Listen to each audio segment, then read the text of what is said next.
Sveiki žaliai balti, Kauno Žalgirio futbolo klubas vėl studijoje, dar vienas podcastas šį kartą. Gratas Irgedas, komandos kapitonas, ilgametis komandos žaidėjas. Sveikas. Sveiki. Kaip gyveni? Gerai, po truputį. Turim naujienų ir šeimoje ir įdomiai gyvenam dabar jo. Kaip nujausdamas užsiminėjai apie naujieną šeimoje, aš irgi norėjau nuo to pradėti, kad visai neseniai tapai tėvu. Tai kokios tos naujienos, kaip pasikeitė gyvenimas? Jo, tai visa rutina pasikeitė gana stipriai. Buvo gyvenimas labai aplink futbolą sukosi iki tol. Dabar daugiau toks gal pirmoje vietoje šeima, nes visa rutina aplink tai ir mintis, tai tokia kasdienybė dabar visai kitokia iš tikrųjų. Jo. Lengvai miegi ar žmona daugiau perima to? Keičiamės po truputį, padedu jai tikrai, keliamės ir kartu ir būna tų atsikelimų nemažai, bet dar kiek pasiklausau, kai būna, tai dar, sakykime, dar gana normaliai, dar gana gerai miegam. Jo. Deividas Mikelionis šiame sezone irgi tapo tėvu, tai ar pasikalbat apie tuos iššūkius kylančius? Dabar Deividas kaip tik rinktiniai buvo, tai neteko apie tai kalbėtis, bet jo, truputį kalbėjomės. Ta pati patirtis, tai vis tiek yra tų irgi tėviškų patarimų visokių jo. Kai komandai pranešiai, ne vienas turbūt kilstelėjo antakį perskaitęs vardą dukros Gluosnė, ar ne? Ja. Tai kokia yra priešistorija šito vardo, nes tikrai toks nestandartinis, nedažnas vardas Lietuvoje. Tai gyvenam šalia miško, Gluosnis medis, tai kažkiek su tuo asociacija, bet šiaip tiek mano, tiek žmonos vardai iš G raidės prasideda, tai kažkaip tokį atradom vardą, čia žmona atrado, man iš pradžių toks buvo sau, bet po truputį pripratom ir, nežinau, geriausias variantas liko jisai ir jo, tokį ir pasirinkom. Mačiau net socialiniai erdvėj komentarų, kad Gratas ir Grėtė tai galėtų dukrytė būti Grytė arba panašiai. Šitą vardą tėtis man siūlė, bet neprilipo. Ok. Prieš tai, kol nersim į praeitį, sakykime, į tavo ankstyvą karjeros fazę, tai pakalbėkim dabar apie tai, kas vyksta šiuo metu. Liko paskutinis ketvirtadalis sezono. Netgi mažiau, iš esmės, jeigu kalbėtume konkrečiai apie Lietuvos čempionatą. Kaip žiūri į esamas komandos poziciją šiuo metu? Tai yra šiuo metu 3. vieta lygoje ir taurės pusfinalis laukiantis. Teigiamai gana pozityviai, nes kiek žinau, tokie ir buvo iš valdžios tikslai pasiekti Europą, pasiekti minimum 3. vietą ir taurę iškovoti, tai esame kelyje link to, tai vertinčiau. Žinant ir tos iššūkius, kurie buvo šį sezoną, kad treneriai keitėsi, vis tiek tai nėra labai komfortiška, kai reikia adaptuotis visiems klube, visai komandai, visai rūbiniai. Tai žinant visus šitus sunkumus, aš manau, kad gana geroj pozicijoje esam. Užsiminiai, kad ar ne ir valdžia oficialiai, ir čia mes turėjom spaudos konferenciją, irgi buvo būtent šitie tikslai iškomunikuoti, bet dar grįžtant į stovyklą Kipre pasiruošimo metu, komanda kartu su treneriu Glenu Stoliu irgi turėjo tokią kaip sesiją, kurioje patys savo turėjot išsikelt tikslus. Tai ar tie tikslai, kuriuos išsikėlėt savo viduje su komandos draugais, sutampa su tuo, ko reikalauja valdžia? Jo, visiškai sutapo. Dabar bijau sumeluoti, ar top 2 ar top 3 buvo pas mus. Bet labai panašu, top 2, top 3 didelio skirtumo, kaip ir, aišku, istoriškai, man atrodo, tik vieną kartą antrą vietą buvo užimta, tai dėl to smagu būtų vėl pakartoti istoriją. Ir aišku, ta taurė visada vienas iš didžiausių tikslų klubo ir mūsų žaidėjų, kad pagaliau laimėti titulą kažkokį jau. Tai čia bendri tokie komandos tikslai, o pats atsimeni tą sesiją, pats ar sutikai su šitą bendrają nuomonę, ar, nežinau, buvai ambicingesnis, ar gal netoks ambicingas? Ne, buvau kaip ir komanda, kartu bendrai tokį tikslą priėjom, nusprendėm ir aš buvau iš tų, kur irgi sutikau su tuo. Dar ta stovykla Kipre irgi, pavadinsiu, tai buvo ypatinga. Buvai išrinktas, paskirtas komandos kapitonu. Tai kaip tada priėmei tas pareigas ir kaip manai, kaip tau dabar sekasi su jom tvarkytis viso sezono metu? Nes kaip ir minėjai, sezonas toksai su iššūkiais. Jo. Tai kaip priėmiau, atsimenu, tikrai turėjom, treneris Glenas su visais, sakykime, žaidėjais turėjo gana ilgų pokalbių, su manim neišimtis, tai apie tai jis irgi man užsiminė ir apie tai nemažai diskutavom ir pats po to dar man davė laiko truputį pagalvoti ir ar nori? Apie tai, kaip aš jausčiausi, nebuvo, kad toks spaudimas, čia tu privalai ir viskas, nes aš taip, sakykime, natūraliai nesu tas toks visiškas, kaip pasakyti, aš gal labiau mėgstu vykdyti nurodymus kitų, negu kad pačiam vadovauti, man bent neįprasta buvo, dabar po truputį, aišku, adaptuojuosi ir per laiką vis, sakykime, bent po truputį tobulėjau. Aš atsimenu, tu Kipre man sakei į kamerą, kad nebūsi tipinis kapitonas. Tai ką tu norėjai tuom pasakyti? Nes komandoje čia Kauno Žalgirį tikrai tų kapitonų esam turėję, visų pirma turbūt Linas Pilibaitis ar ne, iškyla prieš akis, tai jūs turbūt tokie skirtingi kapitonai. Tai va, tuo metu, irgi, aš taip sakyčiau, turbūt visi žmonės įvairiai gali įsivaizduoti tą kapitono rolę ir yra, aš dabar nežinau faktiškai kada, bet tai, kaip pavyzdys Mesis, ne, jis toks irgi, aš taip įsivaizduoju, tokio būdo ramesnio ir jo pirmi tie kapitono, būnant kapitonu, pirmos tos dienos, tai aš nemanau, kad buvo jis toks irgi garsus ir, kaip mes įsivaizduojam kapitoną, kaip Liną, ar labai turėjom irgi tikrai gerą lyderį Steveną Tikot, toks irgi visuose klubuose buvo kapitonas, tai toks geras irgi, sakykime, kaip pavyzdys ar to tipo kapitonas, o aš, nežinau, aš per per savo kitas savybės bandau ir būna toks kitoks kapitonas savo, koks aš esu, jo. Vicekapitonas yra Vilius Armanavičius ir buvo Jasonas Noslinas, ar ne, kuris dabar išvyko rungtyniauti Čekiją. Tai kiek, nežinau, vyko toks komandinis galbūt darbas, ar nevyko, ar kiekvienas savo? Ne, tai labai Vilius ypatingai padeda man, sakykime, jis turi irgi tų kitų savybių, kurių gal man kažkiek trūksta. Jasonas irgi, mes visi tikrai ir susitikdavom ir bendraudavom, kaip čia geriau, ką padaryti komandai, kad rezultatą vis tiek bendrą pasiektume ir tuos tikslus įvykdytume. Tai su abiejais, visi trys kartu puikiai bendravom ir buvo nemažai diskusijų ir bendrų pasitarimų. Jo. Buvo kažkokių sprendimų, ką kapitonai nutarėt, kad reikia, nežinau, padaryti ir padarėt ir tai, nežinau, suveikė, davė kažkokį impulsą, kažką? Sakyčiau, gal kaip tik nesuveikė, bet ką pirmą atsiminiau, kad nusprendėm ten tokį susirinkimą padaryti su video truputį ir ten kitokio tipo, bet gal sakyčiau, kaip tik nesuveikė, ne visi priėmė žaidėjai, taip kaip mes tikėjomės ir kiti norėjo gal greičiau namo, biškai pavargsta po treniruočių, bet ir, nesakyčiau, kad mes labai jau kokybiškai buvom puikiai padarę, tai buvo pirmas bandymas toksai, kur galvojom, kad gal kažkas gali išsirutuliuoti tokį geresnį tarpusavio supratimą, nes sezono pradžiai natūralu, kad nėra to labai puikaus supratimo vienas kito, nes reikia laiko tam.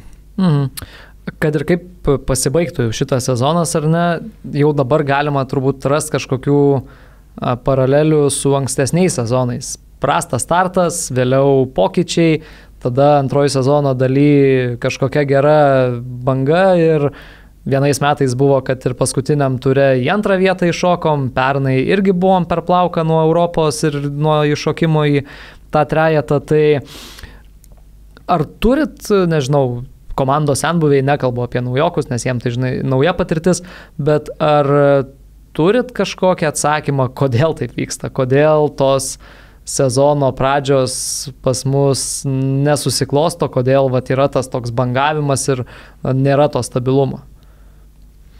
Vieno atsakymo nėra tikrai, nes futbolas pats toks labai kompleksiškas ir iš daug susideda dalykų, tai tikrai taip vienos priežasties tikrai nepasakysiu, bet irgi labai skirtingi pasiruošimai, skirtingi treneriai, adaptacija, visi dalykai.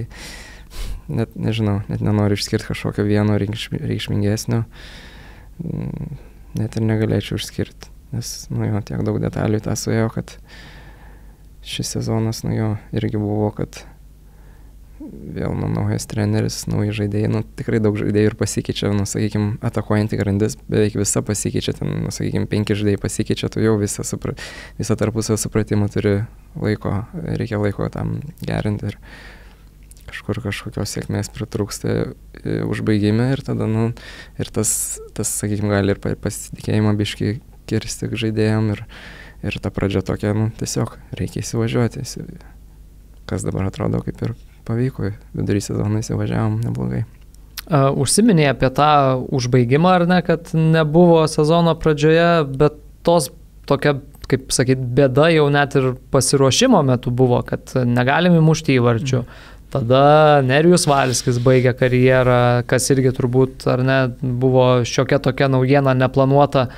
Tai čia ir buvo ta tiesiog nesusižaidimo, nesupratimo vienas kito problema, ar dar kažkokie dalykai?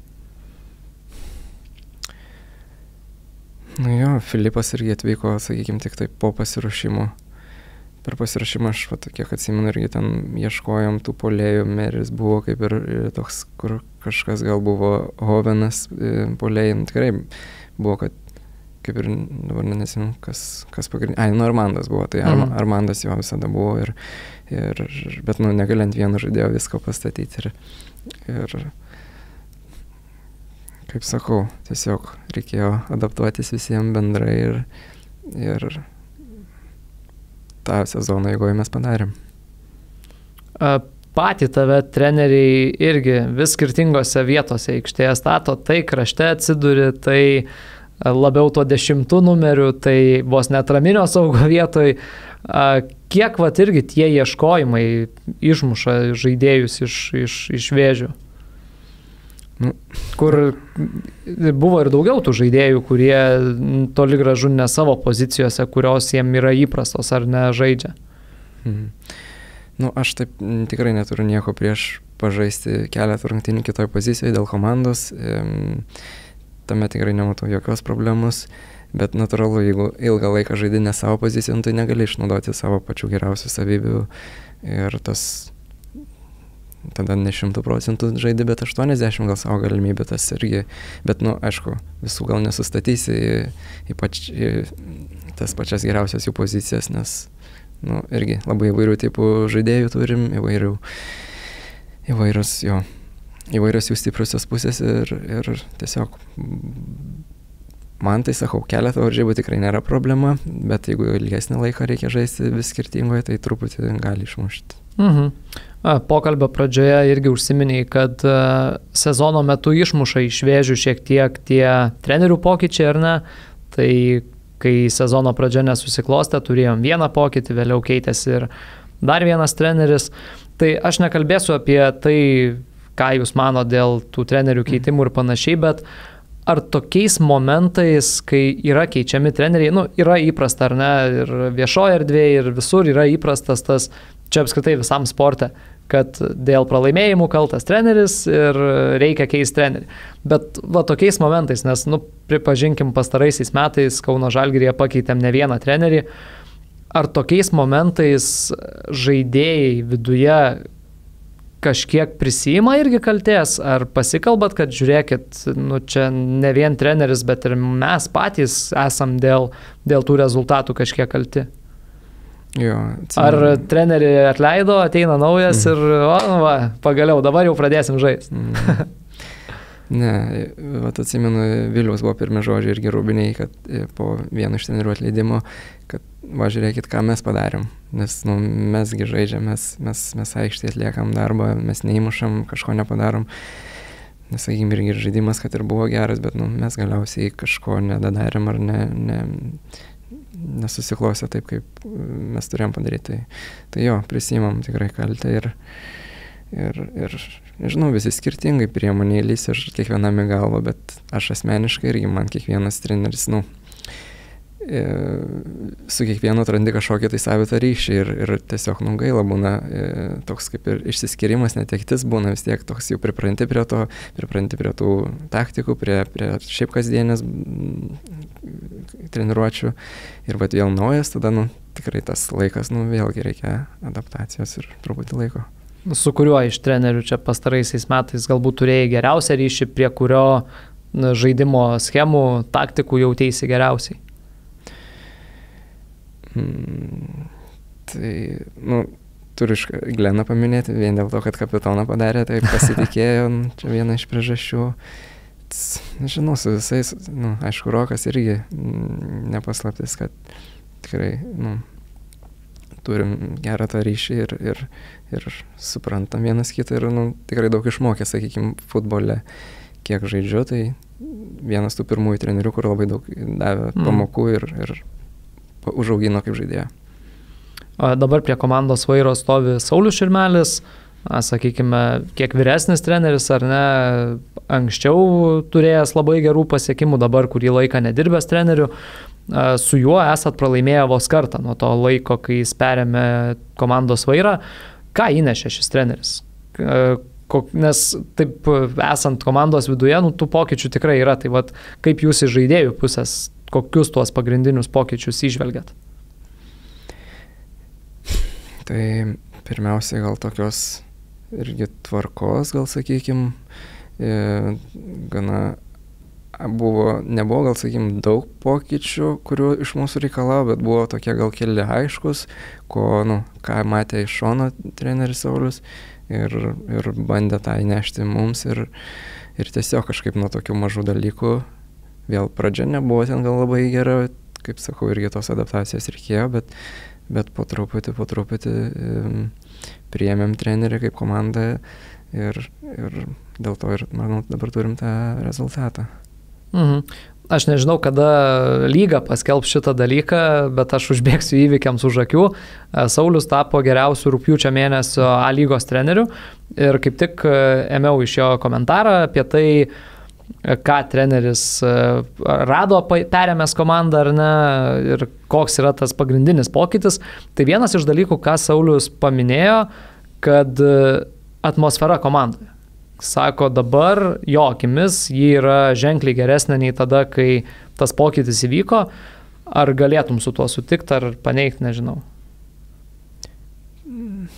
Gal aš sakyčiau, mano nuomonė, kad buvo ir prieš tai nebloga. Tikrai. Nebuvo kažkokių konfliktų ar ten kažkokių problemų komandos viduje. Kažkaip vienas iš tokių didžiausių tikslų buvo irgi mūsų kaip kapitonų tą padaryti, kad komanda būtų rūbinė kiek įmanoma taikesnė, pozityvesnė ir bendra vieno tikslo. Tai nežinau, ar dėl to, kad labai stengiamės tą padaryti, dėl to nenoriu pripažinti, kad buvo kitaip, bet kažkaip bent jau aš nepastebėjau. Manau, kad buvo, aišku, buvo visada to bangavimo, kažkiek sviravo, bet kad labai... Čia turbūt yra natūralu, kad dabar, kai nėra pralaimėjimų, jo, tai to negatyvo tiesiog mažiau. Taip. Tai sakykime, irgi kaip praeitą sezoną Marius, kai buvo perėmęs vairą, tai irgi tiesiog atrodo truko tų pergalių, kad būtų ir toj rūbiniai viskas geriau, tikrai pergalės gydo.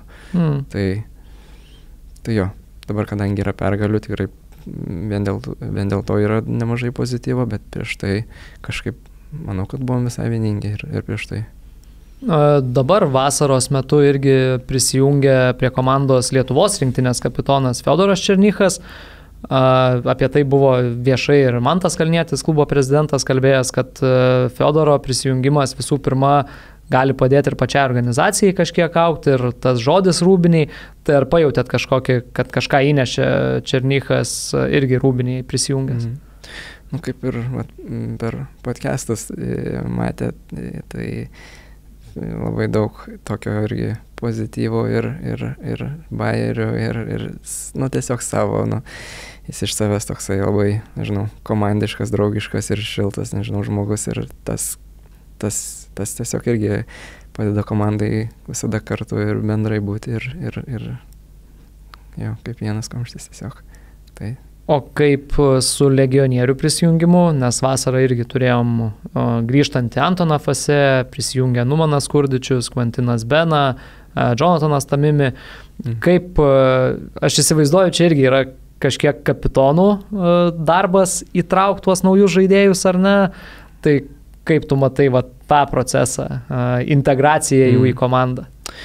Neumanas Kurdičius iš karto gerai, kai turi kolegą Balkaną Žaną Venedičių, tai ten jau toks, jau jis papasakos viską ir jie kartu po truputį įeis, tai ten tokių, aišku, paprastų kažkokių pokalbių buvo, kaip tu ten, kaip jauties, gal kažko reikia ir taip toliau, tai, bet šiaip, čia labai paprasta, Bena irgi turi Maksą, labai iš karto susibendravo ir manau, pasikalbėjo ir įsiliejo.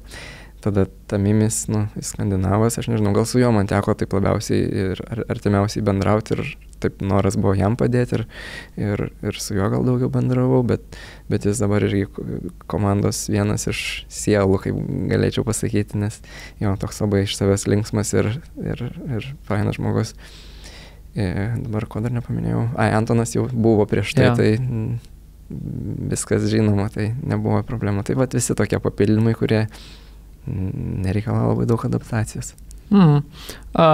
Dar kalbant apie tuos komandos pokyčius, ar ne, išvyko sezono metu 3 tikrai svarbus žaidėjai, tai Noslinas į Čekiją, Armandas Kučys į Slovenijos čempionų gretas ir paskutinis išvykęs buvo Filipas Dangubičius į Bosniją ir Hercegoviną.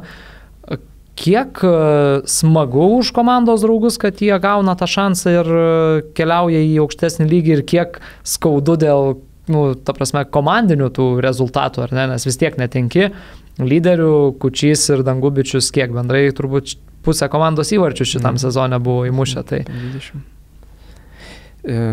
Jo, tai visų pirma, kaip kapitonai žiūrim gal savęs, tai tikrai buvo taip, kaip čia dabar, sakykime, bet tiek įvarčių mušančių žaidėjų, kaip čia bus, bet kažkaip labai, net neįtikėtinai gerai mes susitvarkom, atrodo, nes tikrai atsiranda kiti žaidėjai, kurie užpildo tą rolę ir žinom, kad esam kitokie ir kitaip gal tada gaunasi ir tos atakos kitaip rezgasi ir tikrai stilius pasikeičia nuo samų žaidėjų aikštį, nes mes, kaip ir pradžiai sakėm, kad mes darom tą darbą aikštį, tai jo, adaptavomės ir toliau tos pergalės yra, tai dėl to labai, tikrai labai džiaugu, kažkaip didžiuojas dėl to komanda, nes pavyksta toliau, nes tikrai, Filipas pastaruoju metu tikrai ne vienas rungtynės mums laimėjo, Armandas irgi tiek įvarčių, tai galvojam, kaip čia pakeisim, bet kol kas sekasi neblogai. Gerai, grįžkim dabar į tavo karjeros pradžią. 2013 metai Lietuvoje vyksta vaikinų iki 19 metų Europos čempionatas, Lietuvos rinktinė jame žaidžia kaip šeimininkė, toje rinktinėje žaidi ir tu, įmuši 3 įvarčius per 3 rungtynes, tampi rezultatyviausių čempionato žaidėjų ir tada esu pasirašęs, tada Lietuva ir turbūt ir dalis Europos sužino apie tokį Gratą Sirgedą. Tai kaip tu atsimeni tą čempionatą? Aš buvau vaikas, ėjau į stadioną, man iki dabar tai yra turbūt vienos įsimintiniausių rungtynių, kurias gyvai esu Lietuvoje žiūrėjęs, nes pilnutėlis Dariaus ir Girėno stadionas dar prieš rekonstrukciją, įvarčiai į Nyderlandų, į Portugalų vartus, tikrai tokie, bent jau man asmeniškai labai geri atsiminimai. Taip, nebuvo pergalių, bet kuriuo atveju. Man irgi po tų rungtynių, jau gal ir po pirmų ir po antrų atsimenu, čia mano svajonė žaisti prie tokio palaikymo ir prie pilnesnių stadionų nei iki šiol teko, nes jaunimo rinktinės, irgi gaudavosi tikrai nesusirinkdavo labai daug žaidėjų, tai viena iš tų tokių minčių ir norų buvo patekti kažkur, kur susirinktų 10-20 bent tūkstančių žmonių, tai tikrai toks buvo didžiulis noras. Dar kaip atsimenu, tai teko pirmas varžybas pradėti nuo suolo, ten po suolo, antram kėliniai išeidavau, muždavau įvarčius, tai žinau, jos smagu ir dabar pagalvojus, kad su tokiom žvaigždėm teko žaisti, kurie žaidžia dabar, kaip Bernardas Silva Manchester City ir šalia konkuruoti ir tokiam čempionate tapau to rezultatyviausių žaidėjų, tai tikrai smagus ir šilti atsiminimai. Jo, tiesiog smagu buvo. Užsiminiai, kad kildavai nuo atsarginių žaidėjų suolo. Aš nežinau, nes, ta prasme, tuo metu labai sunku dabar atkasti tą informaciją, bet kaip tu prisimeni, ar visą laiką iki to čempionato ir buvai toksai jaunimo rinktinėse kylantis nuo suolo, ar čia buvo tokia išimtis, bet visą laiką būdavai toksai kaip pagrindo žaidėjas? Nes yra labai daug pavyzdžių, tas pats Fiodoras Černychas, buvęs mūsų komandos narys Egidijus Vaitkūnas, žaidėjai, kurie į jaunimo rinktinės apskritai net nepapuldavo ir net nežaisdavo, bet paskui žaisdavo ir turėjo geras karjeras, o kiti, sakykime, kurie būdavo į tas rinktinės kviečiami, net netapo profesionalais. Tai kokia buvo tavo situacija iki to čempionato jaunimo rinktinės? Įvairiai bandė treneris ir taip. Bet kažkaip atsimenu irgi vienas rungtynės su Suomijais žaidėm, čia 18, tai irgi antrą kėlinį, iš karto pirmą kėlinį išleido ir tada įmušiau 3 įvarčius. Tai irgi jam tokie gal signalai buvo, kad natūralu, kad antrą kėlinį žaidėjai truputį labiau būna pavargę ir sakykime, aš turiu tam tikrų sugebėjimų, kuriais pasinaudojant galima duoti rezultatą komandai, tai tas taip veikia. Ir pirmas rungtynės jo... Taip gavosi, kad aš po keitimų išėjau, trečias su Portugalais, kur įmušiau 2 įvarčius, pradžią žaidžiau. Tai čia trenerio, neklausiau trenerio, kaip čia tiesiog kur pastatydavau, kiek leisdavau, tiek žaisdavau, bet būdavo, rotuodavo tarp pagrindo ir po keitimų išeinant. Užsiminė apie... Labai įdomus dar vienas atsiminimas buvo, kad amžinatilsį Antanas Mingilys treneris buvo, tai jo taktika būdavo tokia, kad pirmą kėlinį, jeigu būdavo, kad aš ant suolo esu, tai pirmą kėlinį stengiamės atsiginti, kažkiek ten švarginti varžovą, antram kėlinį gratas, kai išeis, tai visą taktiką duoti jam kamuolį. Tokia buvo taktika. Tai jo, dabar taip atsiminiau, tai norėjau pasidalinti. Ok, geras. Užsiminė apie Bernardo Silva, kuris dabar žaidžia Manchester City, yra Portugalijos rinktinės narys, tikrai didžiulė futbolo žvaigždė. Tai aš turiu tau paruošęs žaidimą. Nes tų žinomų pavardžių tam čempionate buvo ne viena. Tai aš dabar vardinsiu žaidėjus, kurie šiuo metu yra garsūs futbolininkai, žaidžia aukščiausiam lygi ir tau reikės pasakyti, ar jie žaidė tam čempionate vykusiam Lietuvoje. Ok? Jau. Tai Bernardo Silva buvau pasirašęs, bet jau kadangi išsiaiškinom, tai jo nebeminėsiu. Benjaminas Pavaras. Ne. Dušanas Tadičius. Ne. Benjaminas Pavaras ne, Tadičius žaidė už Serbiją jau tais metais. Frenkie de Jongas. Ne. Ne, teisingai. Marko Asensio. Ne. Teisingai. Lukas Hernandezas. Žaidė. Irgi nežaidė. Joao Cancelo. Žaidė. Aimerikas Laporte. Ne. Cancelo žaidė, Aimerikas Laporte taip pat žaidė. Taip, kas čia dar? Antoni Marcialis. Jo. Žaidė, teisingai. Aleksandras Mitrovičius. Jo. Kingsley Komanas. Ne. Teisingai. Tai va toks trumpas žaidimukas, čia paėmiau tų, kurie nežaidė, tai paėmiau iš kitais metais vykusio tokio pat amžiaus čempionato. Tai čia metų skirtumas. Gal keletas ir 2 metų skirtumas.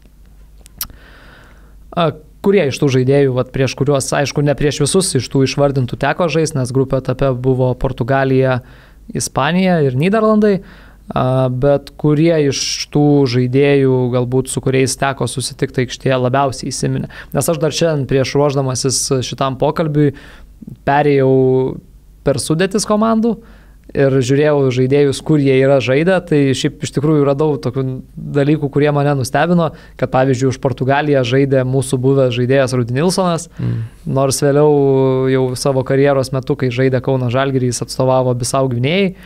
Tai va tokių visokių įdomių dalykų ir toli gražu net ir iš tų rinktinių Portugalijos, Ispanijos nemaža dalis, tų pačių Nyderlandų, nemaža dalis žaidėjų, jie netapo ten superžvaigždėm ir kai kurie dabar jau net irgi nebežaidžia futbolo, kaip ir dalis Lietuvos rinktinės žaidėjų. Tai vienareikšmiškai labiausiai įsiminęs Bernardas Silva, tada jau buvo kažkas tokio, panašiai kaip dabar ir tada žaidė, ten aišku, mus dar labiau maudė. Ir Žao Cancelo abudu tam buvo, tam labiau gal krašte, tai jo, labai įspūdingai žaidė. Adama Traorė įsiminė tokio amžiaus, kaip prieš mus, kai žaidė, tai tokio galingumo žaidėjas ir greičio. Jo, labai. Gal šitie keli iš Olandų kažkaip gal komandiškai jie ten buvo? Jo, iš tikrųjų Olandijos rinktinė, Nyderlandų rinktinė irgi mane kažkiek nustebino, kad labai nedaug žaidėjų iš tos rinktinės pasiekė jau tą, sakykime, top lygį.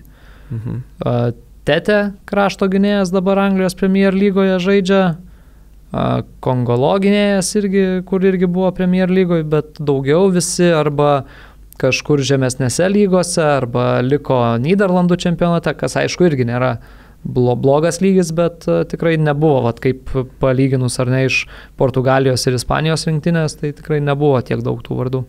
Yeah. Ok, kitas dalykas, Lietuvos rinktinė. Tu buvai, sakykime, po čempionato įvardintas kaip didžiausia Lietuvos rinktinė žvaigždė, bet joje buvo ir kitų žaidėjų, kurie ir Lietuvos nacionalinę rinktinę pasiekė, ir užsienyje kai kurie žaidė. Tai kaip tu tą komandą atsimeni? Kas iš tos komandos buvo, nekalbant apie tave, bet tavęs, kas toje rinktinėje buvo tokie irgi didžiausi talentai, kurių galbūt irgi karjeros, nežinau, arba susiklostė gerai, arba nesusiklostė taip, kaip galbūt visi piešia, kad jos susiklostys? Tai tam tikram momentui, tai Lukas Palvis, aišku, labai gerą karjerą turi iki tam tikro momento, kaip ir sakau, nes gana ir anksti baigė traumas. Tai jo, vienareikšmiškai, kuriam labai susiklostė ir tikrai. Bet va tuo metu Spalvis buvo jau, sakykime, išsiskiriantis, kad, nu va, jisai gali turėti tą gerą karjerą. Sakykime, Deimantas Petravičius, norėjau kurį pasakyti, kuriam, sakykime, irgi nebuvo, kad labai susiklostytų dėl tų traumų, bet jis, sakykime, tuo metu ten fiziškai atrodo, nu, išsiskiriantis, sakykime, ir tikrai ir technika, ir nu, viską turėjo, o Lukas Paulius gal net nebuvo tuo metu ant tiek, nežinau, bent man tai pasirodė, nu, tikrai turėjo labai gerų savybių. Aš dar gal, jisai tik atvyko ir susipažinom, jau sumalat kiek, bet, sakykime, ten metai prieš, ar ten pusmetis, nu, tipo, neteko su juo daug žaisti, tai sakykime, kai Deimantą žinojau nuo mažo amžiaus, tai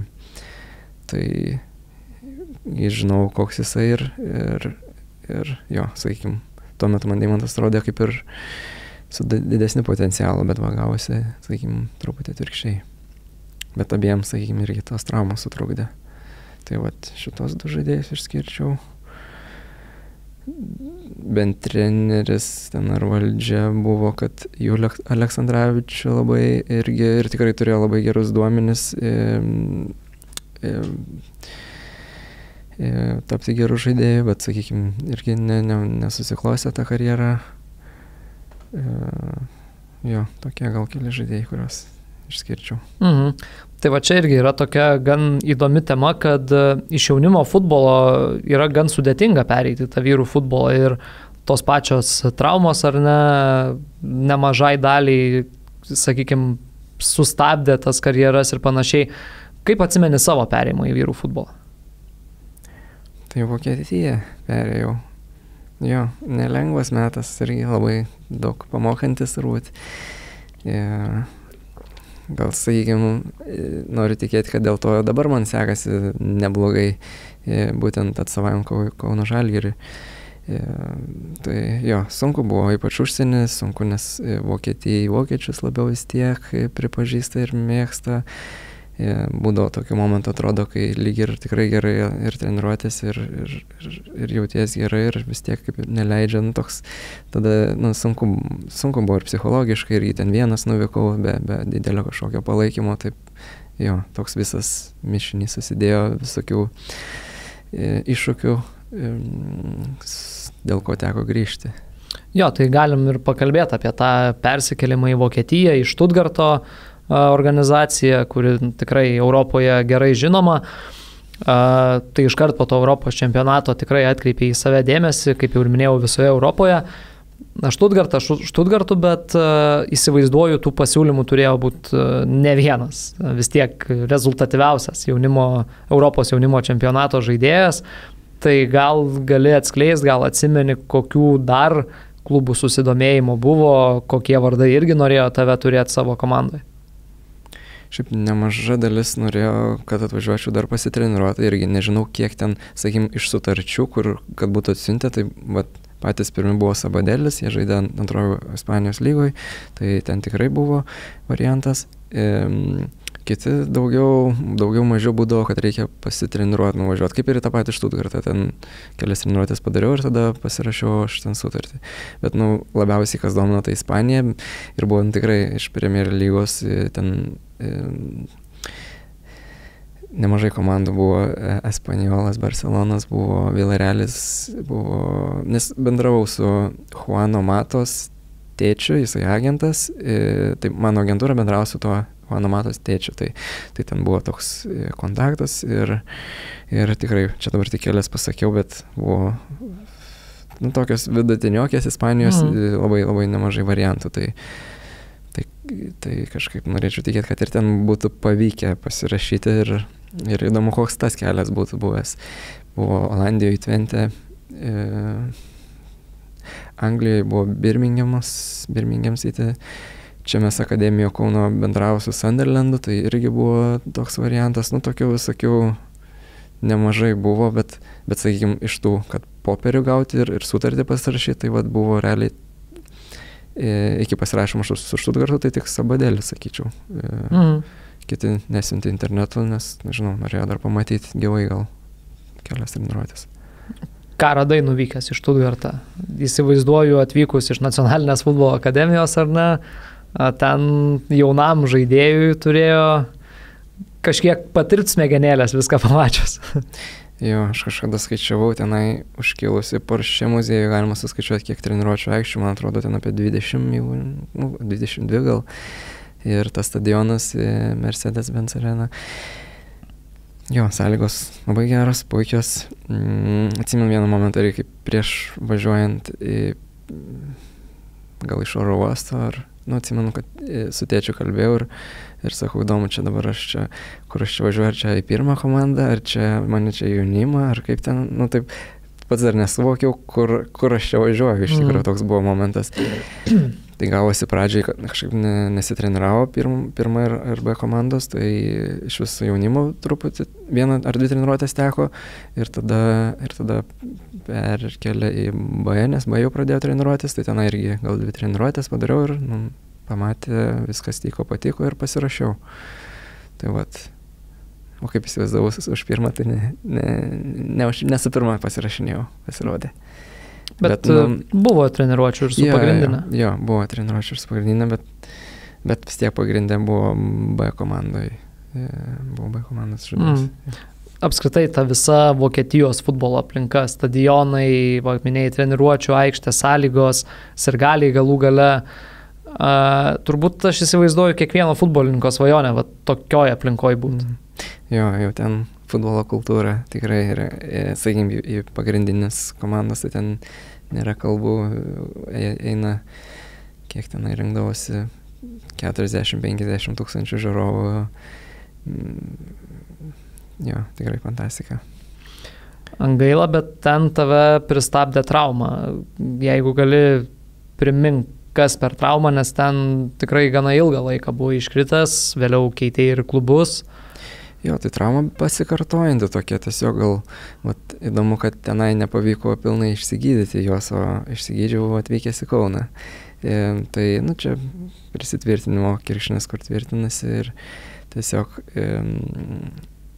per didelį krūvį apsikraudavo tą vietą ir ten uždegimas darydavosi ir tiesiog kūnas netolygiai paskirstydavo visą krūvį tiesiog ir gaudavosi, kai kurie raumenys nedirbo, tas labiau dirbo ir man tenai jo, tiesiog uždegimas ir skausmas ir jo, tas vis kartodavosi, išsigydau, vėl per naują, išsigydau, vėl per naują ir jo, tai tas nemažą laiko dalį atėmė iš manęs. Sakai, kad ten iki galo niekaip nepavyko išsigydyti Vokietijoje ir tai įvyko tik grįžus į Kauną, tai o koks buvo skirtumas? Ar čia Kaune, nežinau, reabilitacija truko ilgiau, ar Vokietijoje forsuodavo sugrįžimą į aikštę? Kur buvo ta pagrindinė problema, ar tiesiog gydymas netoks? Gal gydymas netoks? Išbandžiau tikrai visokių, buvau ir pas Vokietijos rinktinės daktarą, Bayern Müncheno buvo daktaras ir jisai tam momentui sutvarko, bet tokiam ilgesniam periodui vis tiek sugrįždavo į jį, nes sakykime, tas vis tiek mano kūno judėjimas nebuvo toks taisyklingas, ką aš čia išmokau ir čia, čia susigydžiau ir tvarkausi tą kūną ir tas padeda, kad nepasikartotų traumą.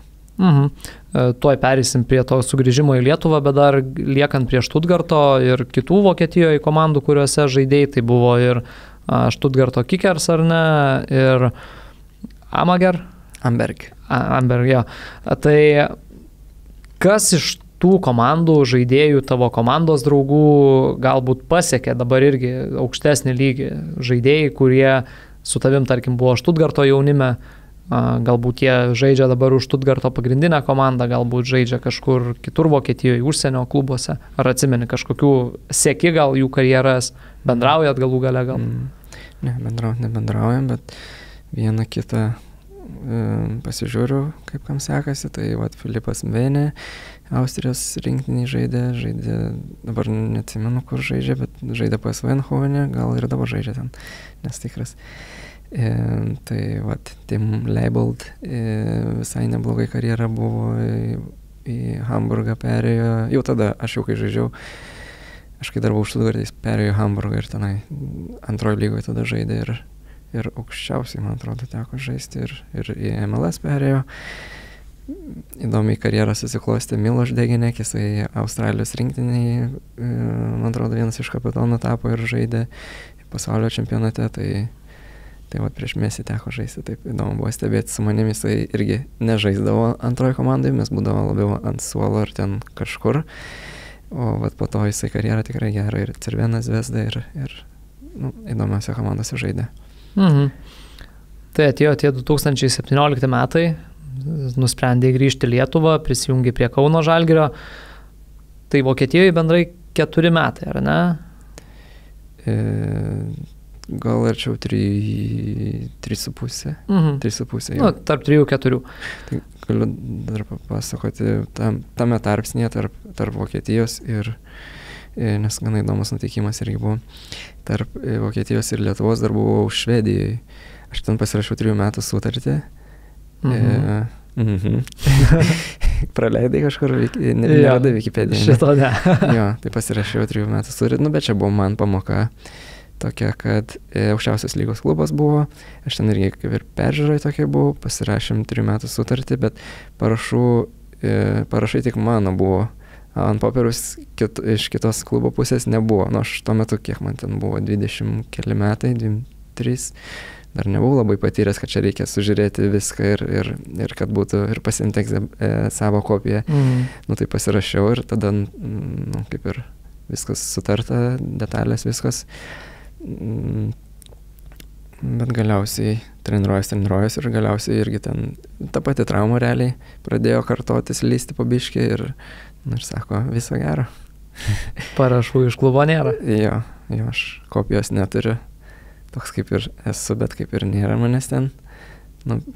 Kol daėjo į galvą, kad tiesiog taip pasielgė ir tada teko jo grįžti į Lietuvą ir Lietuvai.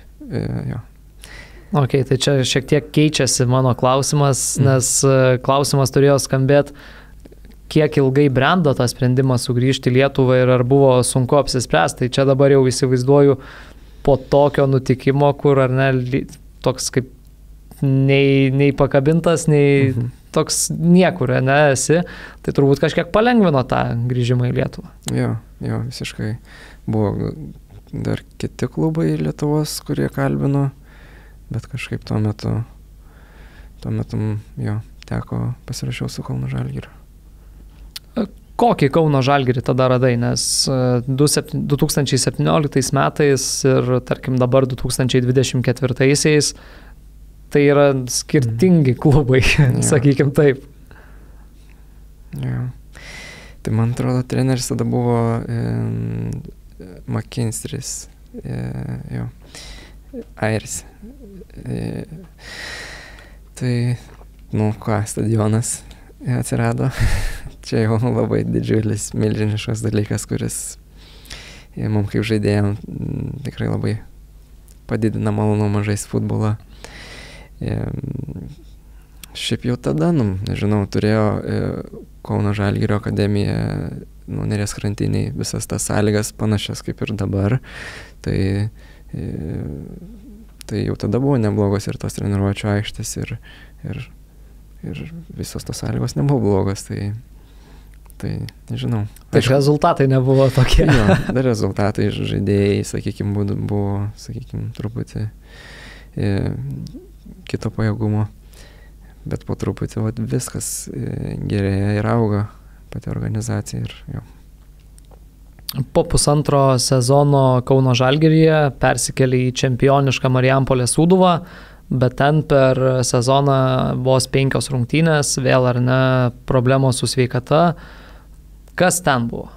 Nes tas tavo laikotarpis Marijampoliai, treniruojant Vladimirui Čeburinui, ten yra apipintas kažkokiom irgi istorijom. Apie mane ar tiesiog? Apie traumą tavo jo. Aš negirdėjau tų istorijų, nežinau. Ta pati pasikartojo trauma. Vis dar ta pati, ar ne? Jo, nieko kažko ypatingo. Kodėl tas įvyko, sunku pasakyti. Kažkiek tas treniruočių procesas gal nebuvo man taip labai patogus, bet nemanau. Dabar, sakykime, galiu ir treniruotis ir, gana normaliu ir geru intensyvumu ir tas nesikartoja. Sakau, gal tada buvo, atradau, kaip sakau,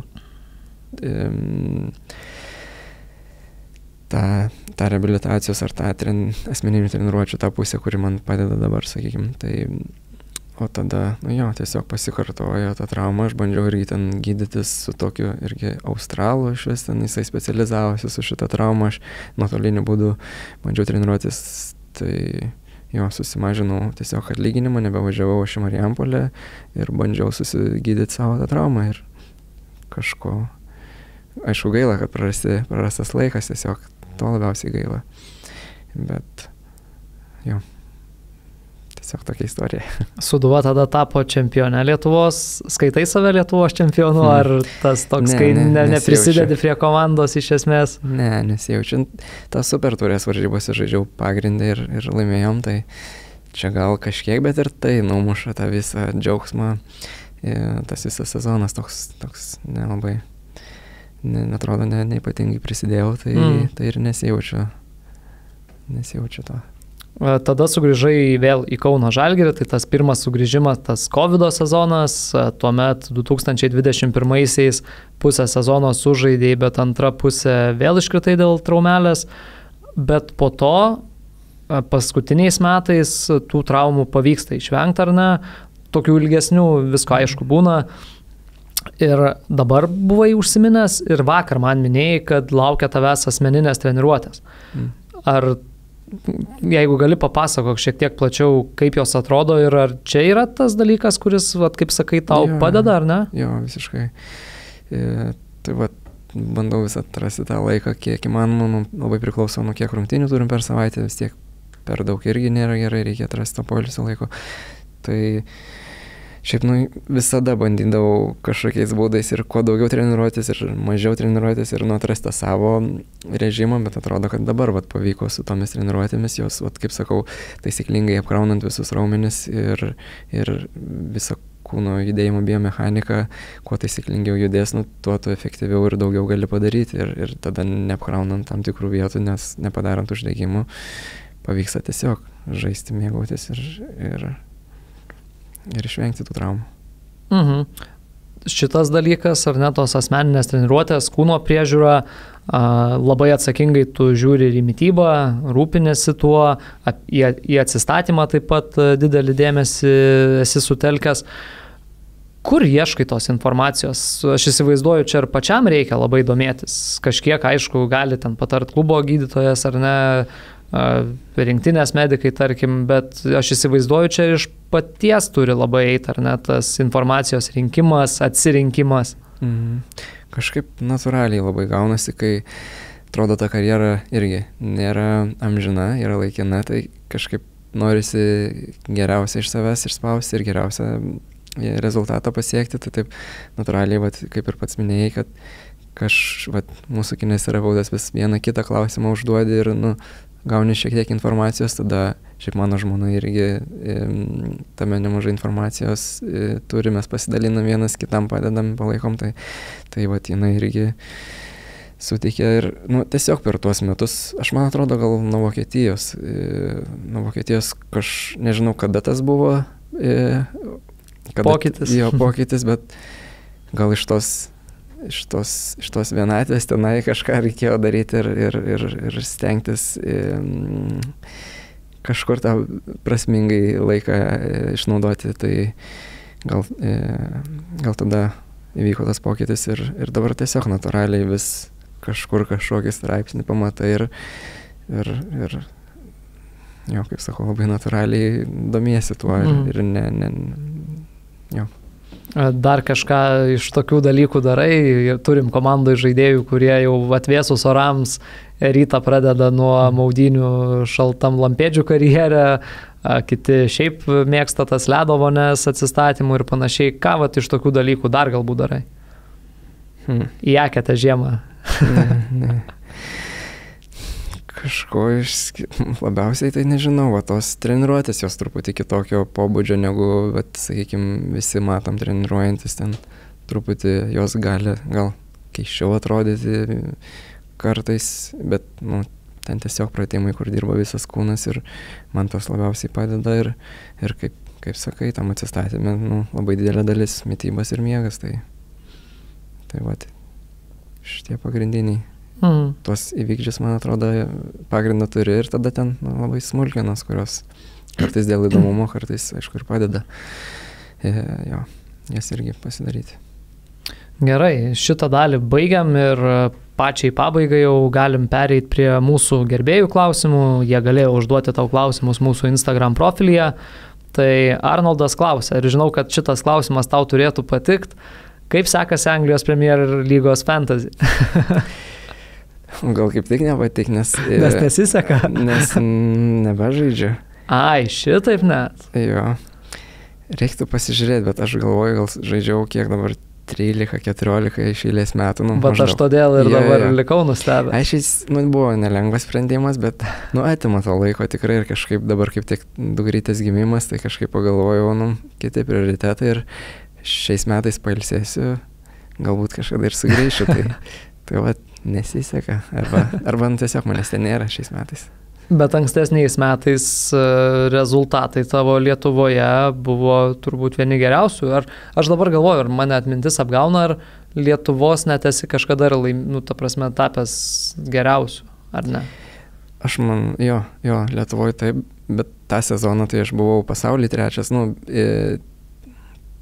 vieną turą buvau trečias ir tada ten kokius 3 turus gal top 15 ir po to ten gale biškį rizikavau ir 100 kažkelintas nukritau, tai tame sezone tai jo buvo labai įdomi. Tai tada Vokietijai gal daugiau laiko turėjau ir tam daug dėmesio skyriau. Aš norėjau pridėti, bet turbūt irgi tada atsakymas tas pats. Norėjau pridėti, kad klausimą, ar A lygos fantasy bandėjai ir žaidėjai? Pradžioje kaip ir visiems entuziazmas yra ir bandžiau. Kažkur save pirkai? Jo, aišku. Ok. Kamilė klausia, kokią komandą palaikai užsienyje ir koks tavo žaidėjas yra mėgstamiausias? Keičiasi tie žaidėjai, gal daug komandos. Būdavo, visą laiką aš buvau Arsenalo fanas, tikrai.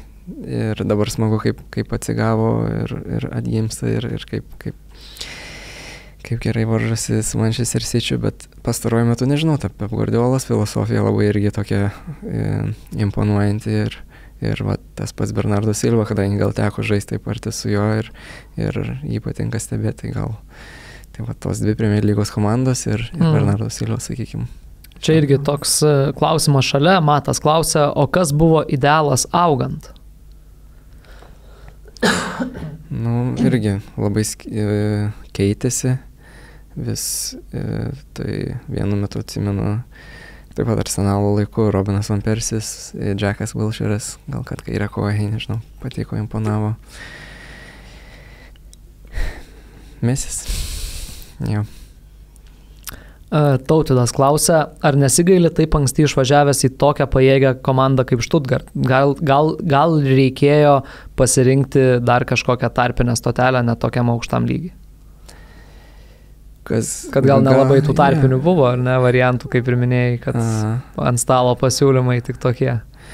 Šiaip, gal ir būtų, tai vat. Gal ir būtų buvę, galėjau susiklausyti, va, reikia kitoj šaly, kita aplinka, kitos sąlygos, gal ir galėjau geriau kažkaip susiklausyti, bet gailėtis tai nesigailiu, kaip sakiau, dabar turiu visai gerus sezonus Kaune ir džiaugiuosi tuo. Tas jo padarė gal mane stipresnį tiesiog, kad žaisčiau čia. Turim klausimą iš varžovų stovyklos. Aurimas klausia, jeigu po Žalgirių derbio prieitų 6 metų vaikas su Vilniaus Žalgirio apranga ir paprašytų marškinėlių bei nuotraukos, ar sutiktum? Instinktyviai pirmas būtų jo, aišku. Kodėl? Nematau aš čia, man ten žmogus yra ir vaikas, kuriam rūpi gal futbolas, ar gal tiesiog kažkaip kaip žaidėjas įdomus, tai jo. Tik stadione Milda, Dovydas ir dar keletą žmonių klausia, ar dar norėtum žaisti užsienyje? Ir jeigu taip, kurioje šalyje tą norėtum daryti? Kokios šalies pasiūlymai domintų? Visai įdomu būtų. Italijai norėčiau žaisti. Šalis įdomi ir įdomus gyvenimas, sakykime, įsivaizduočiau, toks biški, jo, Italija. Čia jau aš papildysiu, šią žiemą turėjai opciją į Indiją, ar ne? Svarstėjai, nesvarstėjai, kokia buvo koks buvo tavo matymas tos galimybės? Jo, tai toks labai laikas buvo įtemptas tarp tų pasiūlymų. Buvo ir Lenkijos pirmos lygos, tai toks tikrai daug svarstėm. Bet būtent tuo metu, realiai per savo gimtadienį, sužinau, kad mes laukiamės. Tai tas labai irgi nusvėrė į tą, kad nenorėčiau praleisti Indijoje ar kažkur toli nuo savo žmonos ir tų pirmųjų momentų su vaiku, to tiesiog... Širdis nulėmė, kad būsiu šalia savo šeimos jau. Tai ten Indijoje Karolis Kinkys, ar ne, buvęs Sūduvos sporto direktorius dirba, tai jis tave norėjo pasikviesti, ar ne? Jo. Po to Fedoras gausi nuvažiavo. Užpildė vietą. Vita klausia, kurios karjeros rungtynės yra pačios įsimintiniausios?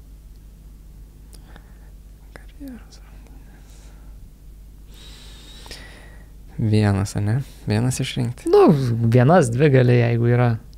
Įsimintinas už rinktinę 2 įvarčius, kai teko įmušti. Nėra, kad mes lietuviai ten daug, sakykime, turėtume tų rezultatyvių kaip rinktinė rungtynių, tai vat prieš Farerų Salas, man atrodo, tai tos buvo tikrai įsimintinas vis tiek. Praeitą sezoną už Kauno Žalgirį tikrai ne vienas įsimintinas hat-trikas prieš Bangą su Šiauliais, kur kai 2 įmušiau įvartį ir 1 perdavimą atlikau. Ir tas pats U19 čempionatas, man tos gal pirmosios su Olandais, kai įmušiau įvartį. Prieš Olandus standartą? Ne, prieš Portugalus. Prieš Olandus, kaip tik minėtas Kongolo, jam pavyko pro klyną prasivaryti kamuolį ir ten įmušiau. Tai tas vien dėl to įvarčio labai įsimintinas momentas. Tai toliau, Karolina klausia, ar futbolininkai moka gaminti? Manau, kad taip, jie irgi žmonės. Ir gali būti geri šefai jo. Mato klausimas skamba taip. Kuris komandos draugas būtų geriausias krepšininkas? Nu gerai, tai kažkuris aukštas. Gal Ignas? Vienas aukštesnių turi tam sudėjimo gerą, tai nebėjau, kad gerai ir mėto. Nes meškerė tai mėto irgi. Gal kažkiek. Čia toks tradicinis klausimas. Aronas klausia, Messi ar Ronaldo? Messi. Ir dar vienas Mato klausimas, kokios tavo kaip kapitono papildomos pareigos. Tai čia iš esmės, kaip ir aptarėm jau, kalbėjom, ar yra dar kažkas. Sužiūrėti, kas nusižengia, baudas kažkokias dėti. Šiaip ne, iki galo nežinau, ar čia mano pareigos ar ne, bet visi bendrai kažkaip pasižiūrim, kad būtų ta kažkokia tvarka, kad nebūtų vienas pavėluoja, ten galima praleisti, o tada kitas irgi norės. Vis tiek būna smagu ir tą biudžetą susirinkti ir tada kartu kažkokią veiklą užsiimti ir tą patį komandos atmosferą gerinti. Tai ar šiemet gerai pildosi tas biudžetas? Šiaip jo, gerai, labai gerai. Gerai išsipildęs buvo, tik tai jau dabar buvom ir vėl minusą nuėję, bet po truputį kaupiam vėl. Gerai, čia buvo Gratas Irgedas, ačiū tau. Ačiū tau, Lukai, ačiū klausytojam. Manau, sezonas eina į pabaigą, laukia nemažai namų rungtynių. Laukia taurės pusfinalis Kaune, tikėkime, kad pavyks pirmą kartą klubo istorijoje į finalą prasibraut. Dėl informacijos, kur visos rungtynės vyks, pranešime artimiausių metų ir lauksime stadionuose. Iki kitų kartų.